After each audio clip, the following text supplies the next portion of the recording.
I'm from Tremont Island, a quiet little place where I lived with my parents and sister. Things were good, except my sister was suffering from a terrible condition. We couldn't treat her on Tremont, so she was forced to travel to another island, all on her own.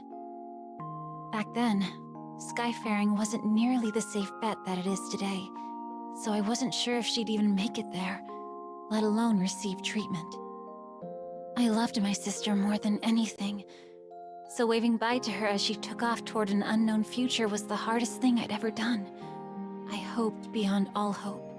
I hoped till it hurt, that her cure would be swift, and she'd sail back to me with each setting sun. But the days, they grew into months. Sometime after she left, a brutal pandemic spread across Tremont, crippling our population in a matter of days. I was shocked, watching the good people I'd known all my life pass away. But I was horrified when it claimed my parents. And when it came for me, I knew death was waiting at the front door. What can I do? I thought, lungs heavy and weighing me to my bed. What could I do but turn to the skies and pray? Please, if you're listening, I want to hear my family. I want to hear their voices again. My pleas were answered, but not by salvation.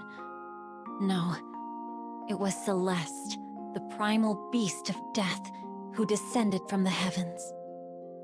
She stole death from the suffering islanders, preventing them from slipping into the afterlife. They became zombies, sentient and rotting.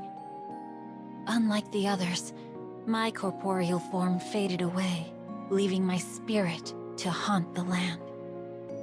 This, at least, gave me a faint hope.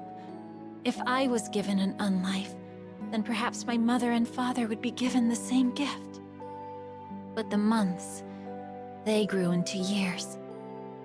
And it became clear that though Celeste held dominion over death, life was a more complicated matter.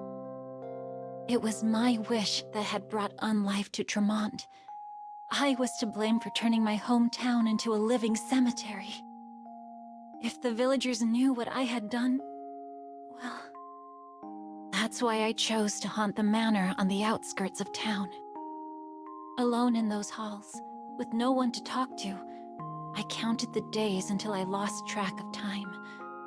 Solitude was better than guilt. Isolation was better than hearing my name used as a curse. But with time, the silence ate away at my name, until even I forgot who I was.